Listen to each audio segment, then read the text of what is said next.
It began in a hollow so deep the sunlight never seemed to reach the ground. Locals called it Deadwater Ridge, a name whispered with the same caution as a prayer. Hidden behind collapsing barns and rusted mailboxes was a family that time itself had tried to forget. Their faces didn't look quite right. Their voices carried the trembling echo of something ancient, something that had been circling its own bloodline for far too long. And at the heart of it all was a sister. She was born the only daughter among a tangle of cousins and brothers, all raised beneath one sagging roof that smelled of kerosene and decay. Her name was May, and for as long as she could remember, she had never known what it meant to be separate, not by walls, not by name, not by blood. In Deadwater Ridge, family wasn't a word, it was a sentence. Neighbors who passed the property on the old mining road said the family rarely came to town. Groceries were traded for game, births happened in silence, and when someone died, the hole was dug before sunrise. Generations lived and died in that same shack, their lineage twisted so tightly that it became impossible to tell where one branch ended and the next began. May was the last girl born there, and she would be the one to carry what was left of their name. By the time she turned 13, she understood the rules. Women didn't leave. They were kept close, tied to the bloodline like a fence post to barbed wire. Her mother, or maybe it was her aunt, no one was sure anymore, told her that love was family and family was survival. But May would learn that survival can sometimes be more monstrous than death. Visitors to Deadwater Ridge spoke of laughter that didn't sound human, of eyes that never looked straight, of a home where everyone shared everything, even what should never be shared. And as night fell on those forgotten hills, the cries that came me from that house weren't the cries of hunger or pain. They were something deeper, something born from the guilt of knowing that every breath they took was borrowed from their own blood. The truth about what happened inside that house was never written down, but in Appalachia, some histories aren't recorded, they're inherited. May's story begins not with her birth, but with the silence that surrounded it. No doctor ever came up that mountain road. No certificate was ever signed. She was born in the same bed her grandmother had died in, wrapped in a quilt, stitched from clothes belonging to those long gone. Her mother, pale, trembling with eyes like wet glass, whispered a name only once, and then never again. It was as though speaking it would call something back that the family had tried to bury. Her brothers, or cousins, watched her grow with a kind of dull curiosity. They never went to school, never learned to write. Their words came out slurred and uneven, as though their tongues had forgotten the shape of human speech. The few who had wandered close enough to hear them said it didn't sound like English, but something older, cracked and wrong. In that house, blood was both currency and curse. Every generation turned inward, as though terrified of letting the world in. It wasn't about love, not really. It was about control, about keeping the bloodline pure, even as it rotted from within. The elders spoke of outsiders with contempt, claiming they carried sickness and sin, but they couldn't see that the sickness had already taken root inside them.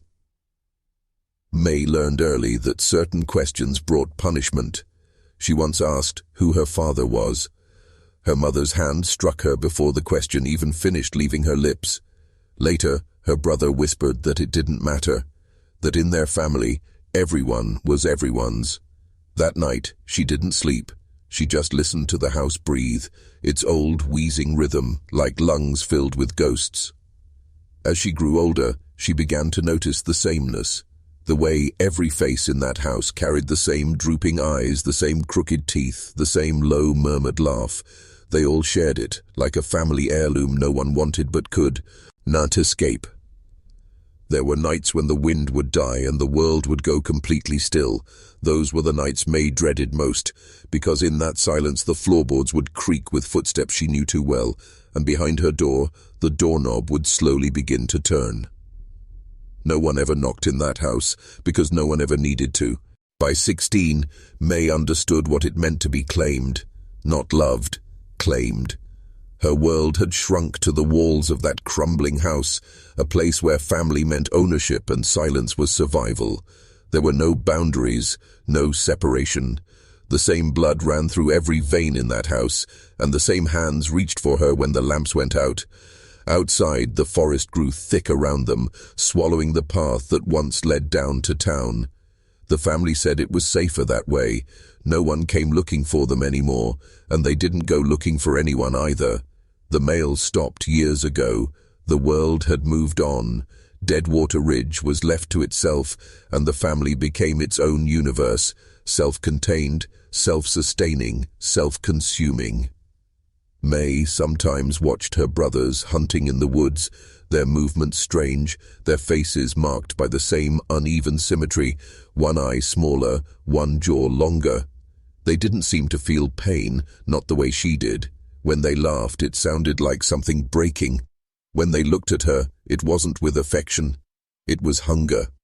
An old, inherited kind of hunger, passed down like a sickness too stubborn to die. The elders whispered that God had forgotten them, but May wasn't sure God had ever known they existed. Their prayers were recited in fragments, half-remembered verses that mixed the Bible with local superstition. A mirror facing a window was covered. A stillborn child was buried beneath the porch to keep the others strong. The air reeked of old rot and smoke, and yet life continued. Aimless, cyclical, unchanging. There was one photograph in the house, a faded portrait nailed to the wall, showing a man whose features looked too much like everyone else's. May used to stare at it, wondering if he'd been the first, the one who'd started it all. His eyes seemed to follow her wherever she went, pale and judging, as though he knew she carried the same curse. And then came the night she couldn't stay silent anymore, the night when blood stopped being something she shared and became something she feared. Because that night, the same door that had turned so many times before finally opened all the way. And May realized that family, her family, was about to take everything she had left to give. The screams didn't echo in that house. The walls were too thick, too soaked with history. They just absorbed the sound, as if the wood itself had grown accustomed to it. May woke the next morning with a soreness that felt older than her own body. No one spoke of what had happened. Her mother, or maybe her aunt, placed a plate of cold biscuits in front of her and whispered, "It's done now. You belong here." After that, something inside her began to rot. She'd always felt trapped, but now she was haunted. By what she remembered, and by what she couldn't. Time lost its shape on Deadwater Ridge. The sun rose, the sun set, and every day felt like a continuation of the same punishment. May stopped going outside. She stopped looking at her reflection in the rusted mirror by the wash basin. When she did, she didn't recognize what looked back. Sometimes she'd hear laughter outside her window, low, animal, and wrong. Sometimes it came from the woods, sometimes from beneath the floorboards. Her brothers had begun to change too. Their skin took on a greyish pallor, their speech grew more slurred, and their tempers shorter. One of them started sleeping in the barn, muttering to himself in a language that wasn't a language at all. There were rumors down in town. Old men at the gas station said the Ridge people had bred themselves out of humanity. Hunters spoke of finding bones in the creek bed, small and clean, as if something had boiled them first. No one dared to go near the property anymore. They said the land was cursed, that even the animals stayed away. May began keeping a small notebook, scraps of paper she hid beneath a loose floorboard. She wrote not with hope, but with desperation. She listed names, drew maps of the rooms, described what she saw each night when the house went quiet. She wanted someone to know, anyone, that she had tried to resist, that she was still human, even if her bloodline wasn't. But by the time the first frost came, the notebook went missing, and the next morning, her eldest brother was sitting at the table holding it open. He didn't say a word. He just stared at her with that same dull, ancestral stare, the kind that had no beginning and no end. "If you're still watching," the narrator's voice would say now, quiet and grave, "you're already braver than most. Tell us in the comments, what would you have done if this was your bloodline? Winter swallowed Deadwater Ridge in silence. The old roof sagged under the snow's weight, and the chimney breathed thin, black smoke that smelled of burning cloth. Inside, May's world grew smaller. Her brothers rarely spoke anymore. They moved through the house like shadows, heavy, slow, unthinking. One of them had taken to sitting on the porch all night, muttering to himself, eyes fixed on the tree line as though waiting for something to come out of it.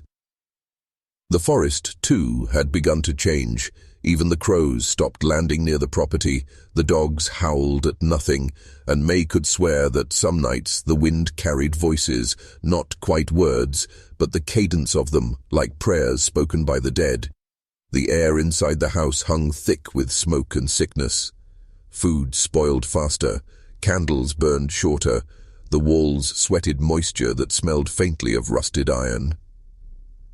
By then, May had stopped calling the people around her family. In her mind, they had become something else, remnants of what once was, echoes of a name long forgotten. Her eldest brother, the one who had found her notebook, began sleeping closer to her room. He would whisper to her in the dark, saying she should be grateful that she was chosen to keep the line alive. Those words carved themselves into her memory, colder than the mountain air. One morning, May found a small box placed at her bedside. Inside was a lock of hair tied with twine and a folded scrap of paper that read, "For the next one." She didn't understand, not yet, but when her stomach began to swell in the months that followed, she did. Her mother wept, though no one ever said why. The men didn't look at her the same way anymore. To them, she had fulfilled her purpose. And then, one evening near the thaw, a stranger came up the road, a young preacher from the valley, lost on his way to another town. He said he'd seen smoke and wanted to offer help. May remembered the look in his eyes when he first saw her family, confusion giving way to horror. He didn't stay long. The next day, his horse was found wandering the woods alone. His body was never recovered. By spring, the ridge had swallowed another secret, and May knew there would be no salvation, not for her, not for anyone born under that roof. The spring thaw brought rot instead of renewal. The house began to collapse from within. Floorboards sagged, beams cracked, and the air filled with the stench of mildew and decay. May's child came early, born in silence like every other before it. A girl, frail, ghostly pale, her eyes unfocused, her breath shallow. For a moment, May thought she saw something, a flicker of herself, in that tiny face. But when the baby cried, the sound didn't seem human. It was thin and distant, as if carried from another world. Her brothers didn't celebrate. They simply stared, as though the birth had confirmed what they already knew, that the bloodline was eating itself alive. The child didn't last long. 3 nights later, May woke to find her mother, or her aunt, standing over the crib, holding the baby still. The crying had stopped, forever. No one spoke of it again. After that, May began to lose track of time. Her hair turned brittle, her skin pale and hollowed. The sickness in the house spread like a contagion of the soul. One brother went mad, muttering scripture backwards until his tongue split. Another vanished into the woods one morning and never returned. Some said they heard him howling at night, long after he was gone. The family's name disappeared from county records. The shack, once hidden by trees, became more ruin than home. And when a state inspector finally came up the ridge in the late 1970s, searching for old mining claims, he found nothing but bones and silence. The house was still standing, just barely. Inside, the wallpaper was stained dark with something that wasn't water, and on one wall, written in charcoal, were the words, "Not dead, just waiting." They never found May's body.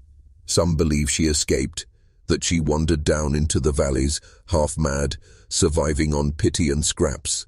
Others say she never left, that her bones were beneath the floor, boards with the rest, but even now, the locals say that if you drive past Deadwater Ridge after midnight, you can still see a single light glowing from the second floor. A woman's shadow crosses the window, slow and searching. And if you listen closely, when the wind dies and the forest holds its breath, you might hear her whisper, not for help, not for mercy, but for silence, because some stories, once told, start to breathe again. Years later, long after the ridge had been marked as abandoned land, a new family bought the property at auction. They came from out of state, a husband, a wife, and their teenage son, drawn by the promise of solitude, unaware of what had slept there for generations. They said they wanted to live off the grid, to start fresh in the quiet of the mountains. The locals warned them, but not directly. They just said, "Some places don't want company." The first few months were peaceful. The couple cleared the brush, patched the roof, and rebuilt the porch. But no matter how much they scrubbed, the house always smelled faintly of smoke and iron. The wife said she often woke at night to the sound of footsteps in the hallway, soft, deliberate, too slow to be her husband's. The boy complained that someone whispered his name through the floorboards, and sometimes he'd find small handprints on the fogged window glass. When autumn came, the husband started finding dead animals near the woodpile. Squirrels, birds, once even a dog, each with its bones arranged neatly beside it. He buried them all, but the next morning they'd be back on the porch, arranged differently, closer. One night, the wife found a small box under their bed. Inside was a lock of hair tied with twine, brittle with age, and beneath it, a folded scrap of paper, yellowed and soft from decades of touch, the same words written in faint charcoal, for the next one. They left the ridge the next morning, no explanations. They drove down the mountain road without looking back. When a forest ranger went to inspect the property months later, he found the house empty, but the upstairs light was on, even though the power lines had been cut years before. Today, Deadwater Ridge is just a scar on an old map. Locals won't go near it. Hunters say no animals cross its boundary, and every so often a tourist will still stumble on the place by accident, drawn by stories they thought were just superstition. They'll take a photo or two, maybe even step inside, unaware of the history breathing beneath their feet. Because the ridge doesn't forget, it remembers every voice, every secret, every scream. And if you listen closely, you'll hear her still. May, the sister shared with cousins under one roof, whispering from the dark, not asking to be found, but warning you to leave.